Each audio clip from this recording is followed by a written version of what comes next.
নমস্কার বন্ধুরা, welcome to my channel. গলা শুনেই বুঝতে পারছেন অবস্থা খুব খারাপ, ভীষণ ঠান্ডা লেগে আছে। তো সেই জন্য আপনাদের সাথে একটা ঘরোয়া রেমেডি শেয়ার করছি, যেটা এই সময় ভীষণ উপকার দেয়। এটা সিজন চেঞ্জের সময় এটা খেয়ে দেখতে পারেন, খুব উপকার দেয়, আমিও খাই। তো ওই জন্য আমি আপনাদের সাথে এটা শেয়ার করছি। তো এটাতে যা লাগছে, আমি একটা ছোট বাটি নিয়ে নিয়েছি। তার মধ্যে আমি দিচ্ছি কটা তুলসী পাতা, আদা, গোটা 10-15টা মতো গোটা গোলমরিচ,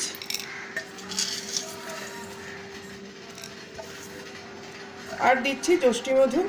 এটা এটা একটাই আমি জাস্ট একটা দিচ্ছি। এটা যে কোনো আমাদের দশকর্মার যেখানে ভান্ডার থাকে সেরকম দোকানে এটা পেয়ে যাবেন, এটা ইজিলি অ্যাভেলেবেল। আর দিচ্ছি এটা।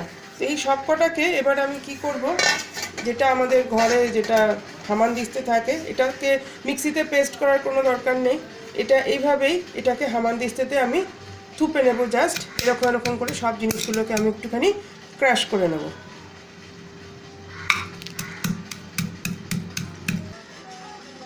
দেখুন, এটা আমি এরকম করে জাস্ট থুপে নিয়েছি। এরকম করে ভালো করে বেশ থুপে নেবেন এটাকে। আচ্ছা, এবার যেটা রয়েছে, আমি একটা বাটির মধ্যে এখানে জল বসিয়ে রেখে দিয়েছিলাম, জলটা এরকম ফুটছে। এবার এই পুরো জিনিসটাকে আমি এর মধ্যে দিয়ে দেব, এবং এটা কিন্তু ফুটে একদম কমে যাবে। ওষুধের মতো এটাকে খেতে হবে, এটা খুব ঝাঁঝ হয় খেতে। তো এটাকে আমি এর মধ্যে দিয়ে দিলাম। এবার আমি ফুটতে দেবো এটা যতক্ষণ না জলটা কমে হাফ হয়ে যাবে।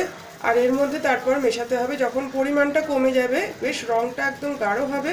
আর এর সাথে আরেকটা জিনিস আমি একদম ভুলে গেছি বলতে, সেটা হচ্ছে আমি একটুখানি চা পাতা, জাস্ট লিকার চাই যেরকম মেশান বা তার থেকে একটুখানি বেশি, একটু ফ্লেভার আসে। চা পাতাটা দেওয়া যে খুব দরকার সেরকম কিছু ব্যাপার নেই, কিন্তু অনেক সময় হয় কি, এতটা ঝাঁজ যাদের খেয়ে অভ্যাস থাকে না তাদের জন্য খুব অসুবিধা হয়ে যায়। তো এর সাথে অল্প একটু চা পাতা একটু আমি মেশাচ্ছি।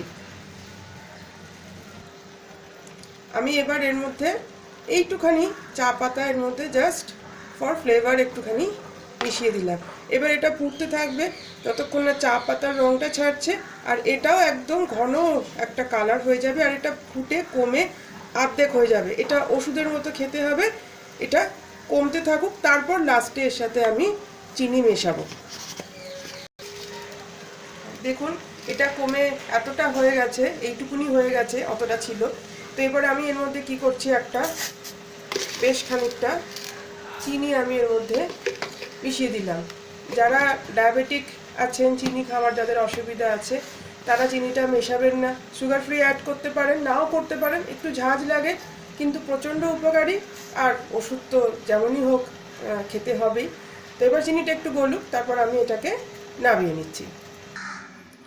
দেখুন, আমি এইটুকু ঢেলে নিয়েছি।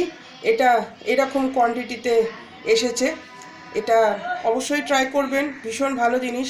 তবে এটা অনেক সময় অনেকে ভাবেন হয়তো যে বেশি করে করে রেখে দিলাম, পরে ফুটিয়ে নিয়ে নেব, এরকম কিছু করবেন না। এটা যখনই করবেন জাস্ট তৈরি করে সাথে সাথে জিনিসটা নেবেন।